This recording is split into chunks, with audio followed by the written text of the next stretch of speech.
समीचीन विकल्पों का सम्यक समाधान। सुनिए परम पूज्य श्रमण श्री सुप्रभ सागर जी महाराज के मुखारबिंद से YouTube चैनल सुप्रभ उवाच पर शुभाशीष परम पूज्य श्रमणाचार्य 108 श्री विशुद्ध सागर जी महाराज। सानिध्य श्रमण सुप्रभ सागर जी महाराज, श्रमण प्रणत सागर जी महाराज। पुण्य आर्जक श्रीमती मधुबाला सुरेश चंद जी पाटोदी, बेटी दामाद श्रीमती विनीता अर्पित जी पहाड़िया मंडीदीप, बेटे बहू मोहित अंकिता पाटोदी, रोहित मुस्कान पाटोदी, अभी नैवेद्य जीने भव्य एवं समस्त पाटोदी परिवार, जैन बर्तन भंडार छिंदवाड़ा। ओम नमः सिद्धेभ्य। नमो नमः सत्तुहितंकराय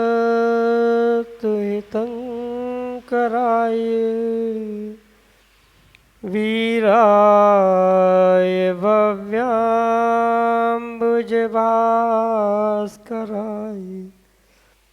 अनंतलोकाय सुरार्चिताय देवादिदेवाय नमो जिनाय देवादिदेवाय नमो जिनाय। पंच परमेष्टि भगवान की परम पूज्य आचार्य भगवंत गुरुवर विशुद्ध सागर जी मुनि महाराज की, परम पूज्य मुनि श्री सुप्रभ सागर जी महाराज की, परम पूज्य मुनि श्री आचरण सागर जी महाराज जी की।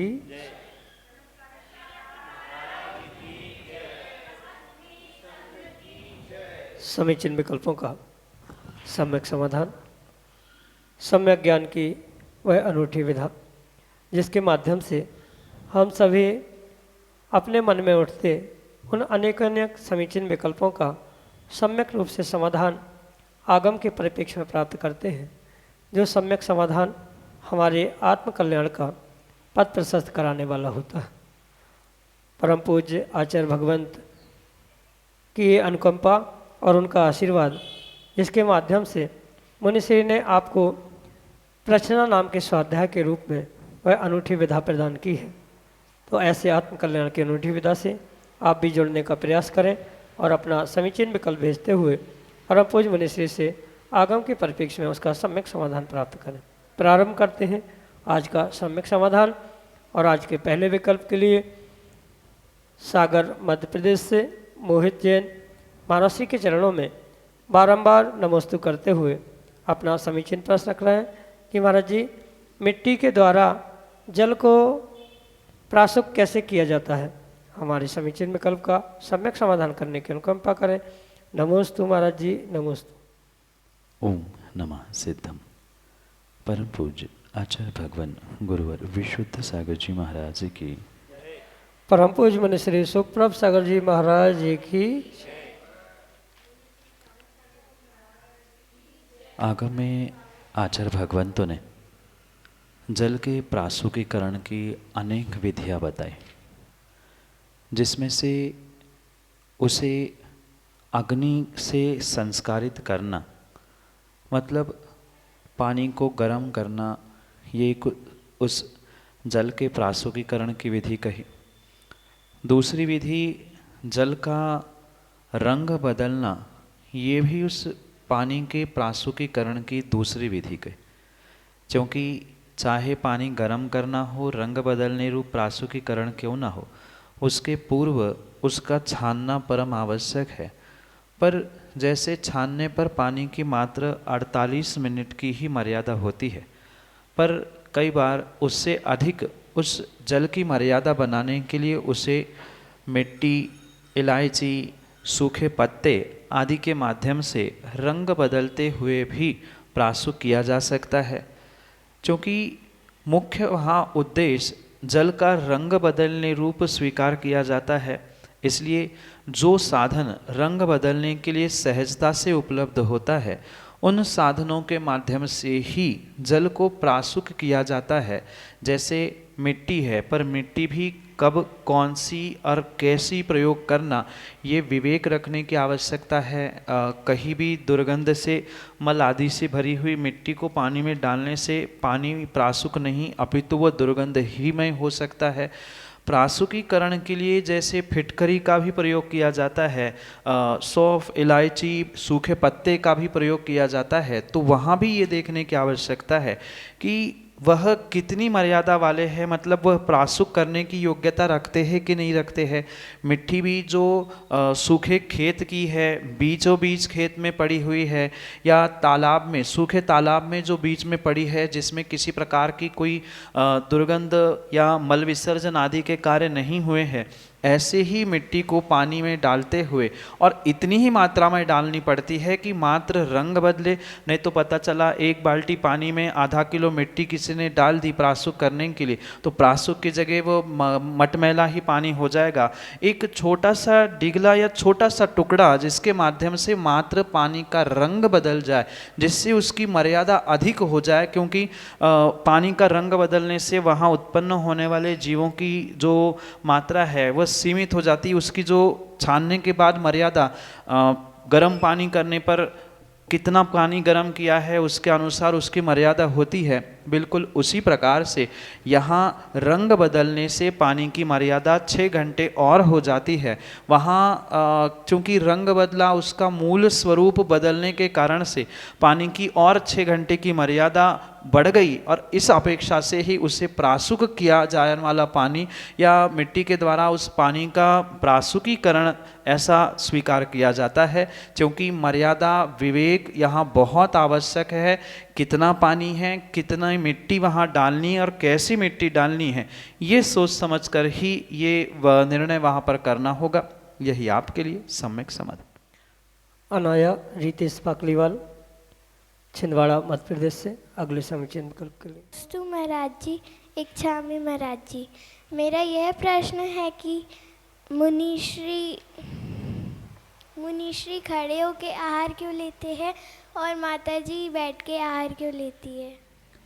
मुनि महाराज जो 108 मूल गुणों को धारण करते हैं, उनमें से उनके जो 28 मूल गुण स्वीकार किए जाते हैं, उन 28 मूल गुणों के अंतर्गत मुनिराज के लिए ठिदी भोजन रूप एक स्थान पर खड़े होकर आहार करना, ये उनका बेसिक नियम है, जिसे आगम में, धर्म में मूल गुण के रूप में कहा जाता है।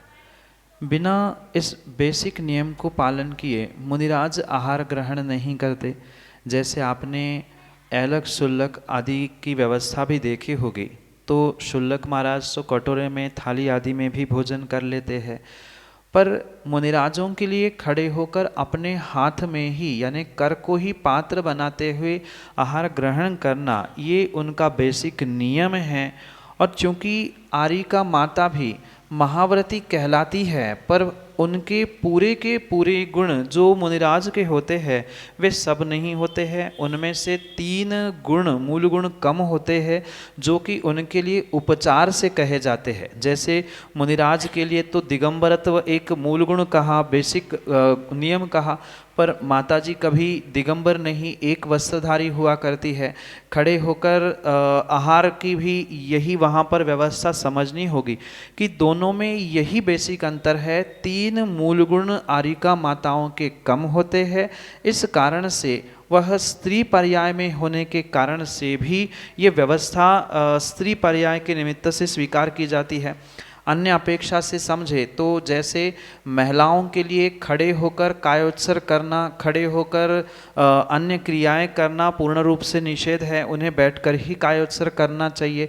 ऐसे ही कुछ वीरासन जिसे कहा जाता है, खड्गासन जिसे कहा जाता है, उसकी चूँकि स्त्री पर्याय की अपेक्षा से मर्यादा कही है, वे उस वीरासन को या उन मुद्राओं को, कुछ विशेष मुद्राओं को धारण नहीं कर सकते, ये एक परिप्रेक्ष्य जिसके कारण से माताजी हमेशा ही बैठकर, भले ही वे हाथ में ही आहार करते हैं, पर फिर भी माताजियों को बैठकर ही आहार करने का पहला तो बेसिक नियम है। दूसरी बात, महिलाओं के लिए स्त्री पर्याय में कुछ मर्यादा कही गई है, इसलिए वे खड़े होकर कायोत्सर्ग, आहार आदि क्रियाएं नहीं करते। पर मुनिराजों के लिए तो पूरे 28 मूल गुण ही हुआ करते हैं। और शायद इसलिए आपने ये भी देखा होगा कि मुनिराज के आगे 108 लिखा होता है और आरिकाओं के नाम के पहले 105 लगा होता है। ये 3 मूल गुणों की यानी बेसिक नियमों की कमी होने के कारण से ही दोनों में ये अंतर स्वीकार किया जाता है। यही आपके लिए सम्यक समाधान। श्रीमती सुनीता झांझरी, छिंदवाड़ा, मध्य प्रदेश से अगले स्वामी चिन्ह विकल्प करें। भगवान नमोस्तु, भगवान नमोस्तु। भगवान, मेरा प्रश्न वैराग्य भावना से है। बीज राख फल भोग वे, जो किसान जग माही, त्यों चक्र जप करे, धर्म विसारे नाही। इसका महाराज जी आशय बताइए, इसका अर्थ समझाइए। नमोस्तु महाराज जी, नमोस्तु महाराज। वैराग्य भावना के अंतर्गत जो वैराग्य के लिए निमित्त भूत बातें हैं, रहस्य है, यह किस प्रकार से वैराग्य को जीव धारण करता है, ये समझाते हुए पहले तो दृष्टांत देकर कहा है कि बीज राग फल भोगवे, जो किसान जगमय। जो समझदार किसान होता है वह कितनी भी फसल उगा ले, कितना भी सौदा कर ले, जो उसने खेती से प्राप्त किया है वह सब कुछ कभी भी नष्ट नहीं करता। न वह बेच के समाप्त करता है, न किसी प्रकार से पूरा अनाज खेत में बोकर समाप्त करता है। कुछ न कुछ भविष्य के लिए वह गांठ में बांध कर रखता है, जिससे उसे याद रहे कि भले ही आज मेरे पास सब कुछ है, पर कल के लिए बीज क्या है।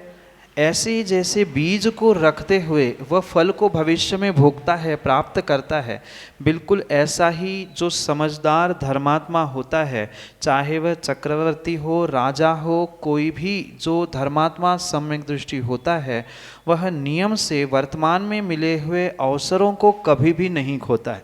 कोई ऐसा मूर्ख ही व्यक्ति होता है जो हाथ में आए हुए मौके को, मुख में आए हुए ग्रास को छोड़ने का प्रयास करता है। और जो सच्चा धर्मात्मा है, सच्चा विवेकवान सम्यक दृष्टि जीव है, वह धर्म विसारे नहीं, मतलब वह धर्म को भूलता नहीं है कि धर्म करने से मुझे मात्र आज नहीं अपितु भविष्य के लिए भी कहीं ना कहीं कुछ ना कुछ विशेष फल प्राप्त होने वाला है।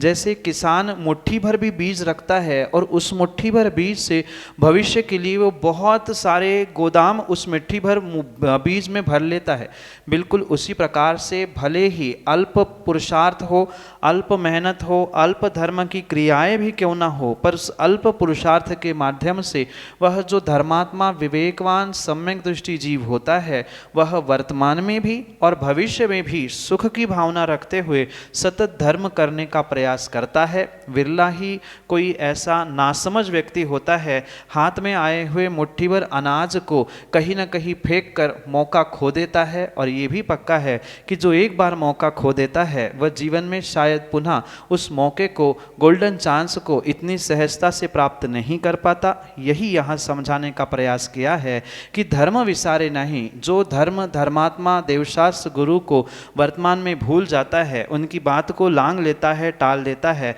वह कभी भविष्य में सुखी हो नहीं सकता। इसलिए जैसे वह किसान बीज को राख कर अपना जीवन भविष्य उज्जवल में ही करता है, ऐसा ही समझदार चाहे चक्री हो, नृप हो, राजा हो, धर्मात्मा हो, उसे विवेक पूर्वक वर्तमान को संभालते हुए भविष्य के लिए रक्षा करते हुए धर्म की क्रियाओं को करना चाहिए। तभी वह वैराग्य उत्पन्न करने रूप भावनाओं का प्रकट करना या उसे प्राप्त करना संभव हो सकता है।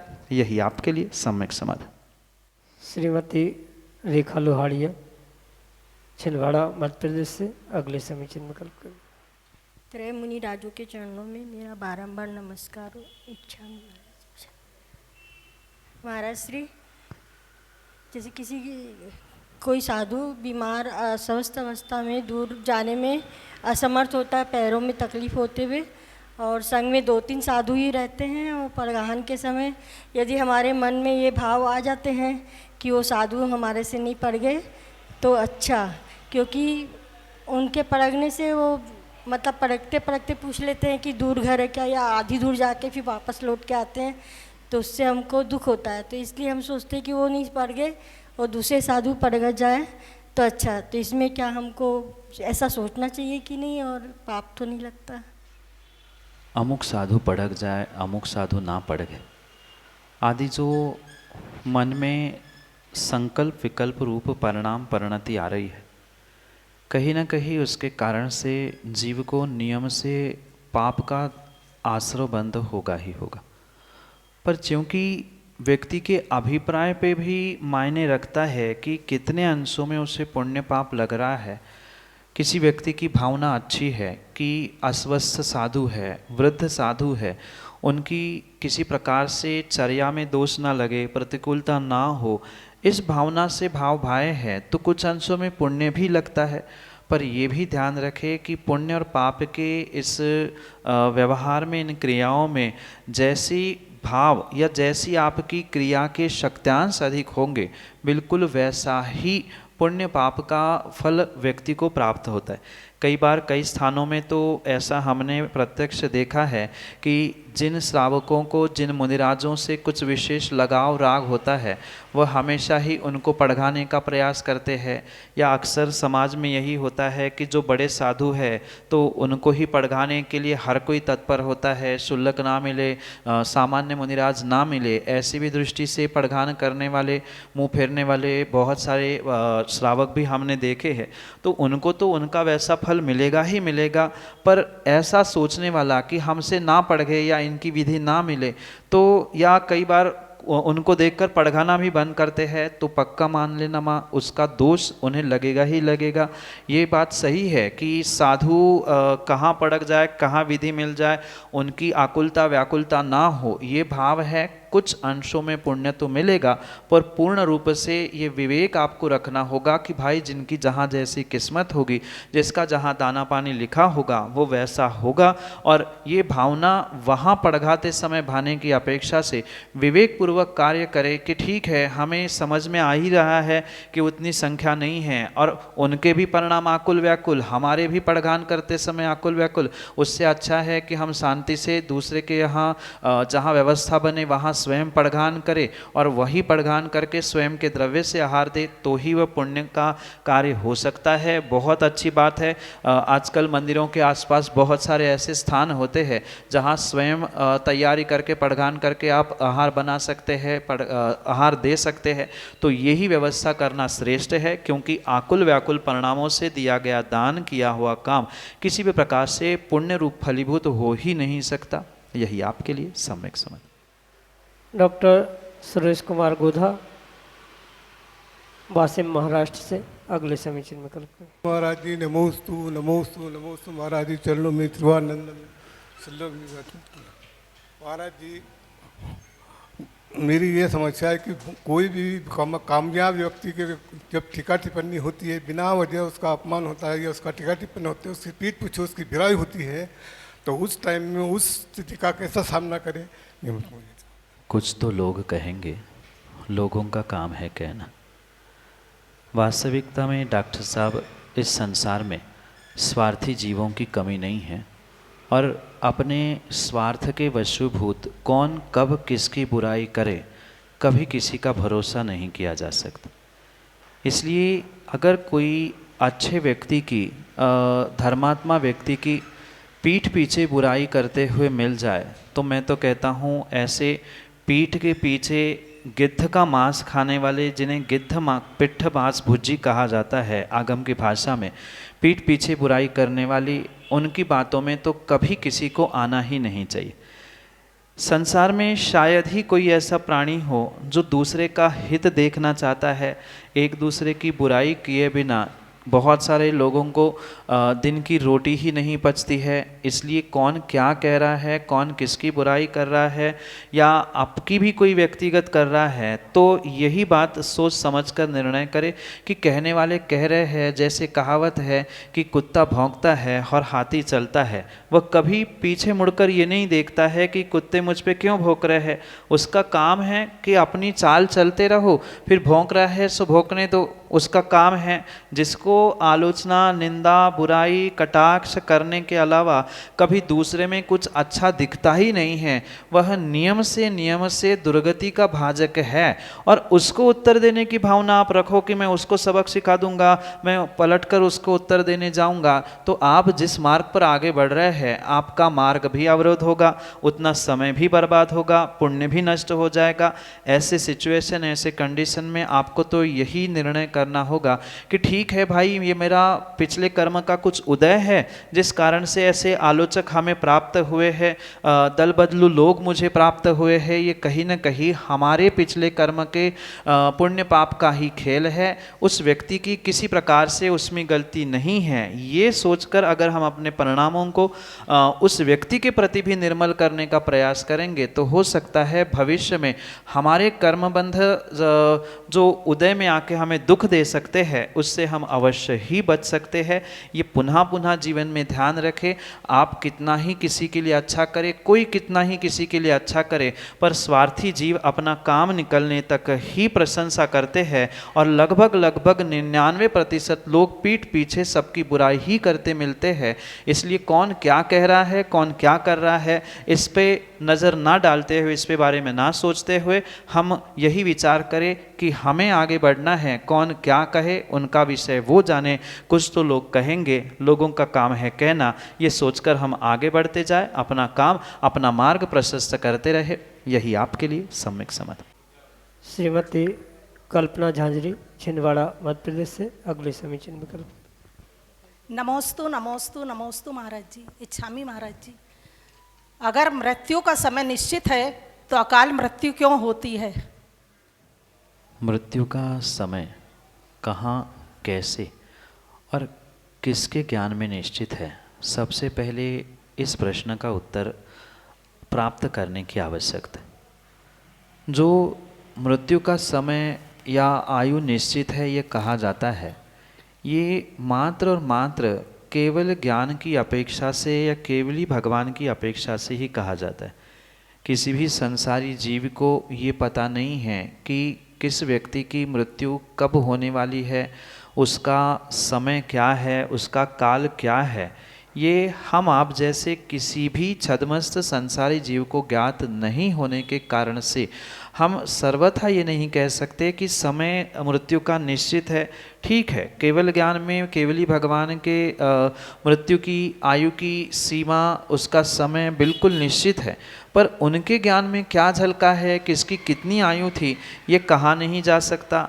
इस अपेक्षा से ये ध्यान रखें कि ये जो अकाल मृत्यु की व्यवस्था आगम में कही है, ये अकाल मृत्यु भी हम आप जैसे श्रावकों के लिए, साधुओं के लिए या संसारी जीवों की अपेक्षा से ही कहा जा सकता है। अगर हम सामान्य रूप से दृष्टांत से उससे समझे तो ये कोई व्यक्ति है जिसकी आयु 50 वर्ष की थी, पर 50 वर्ष की आयु ना उस व्यक्ति को पता है ना किसी को पता है, वो तो केवली भगवान के ज्ञान में निर्धारित हो चुकी है कि इसकी आयु इतनी है। और अचानक 40 वर्ष के समय में कुछ ऐसी दुर्घटना उसके जीवन में घटित हुई जिसके कारण से वह 40 वर्ष में ही समाप्त हो गया। क्योंकि भगवान के ज्ञान में निश्चित था और उस समय के पहले उसकी मृत्यु हो गई, इसलिए उसे अकाल मृत्यु कहा जाता है। पर कौन से जीव की अकाल मृत्यु हो गई, कौन से जीव की सकाल मृत्यु हो गई, कैसा हुआ, ये निर्णय हम आप नहीं कर सकते। पर सामान्य रूप से जो लगभग औसत आयु कही जाती है, एवरेज आयु जिसे कहा जा सकता है वर्तमान में 60-70 साल की, उसके पहले ही कोई मरता है कुछ एक्सीडेंट से, कुछ ऐसी दुर्घटनाओं से, तो ऐसे सिचुएशन में कहा जाता है कि ठीक है भैया 40 में मर गया तो वह अकाल ही हुआ होगा। 60-70 में जीने वाला है, स्वस्थ तंदुरुस्त था और अचानक कुछ हो गया तो वह अकाल होने की संभावना हम आप जैसे छद्मस्तों की अपेक्षा से होती है।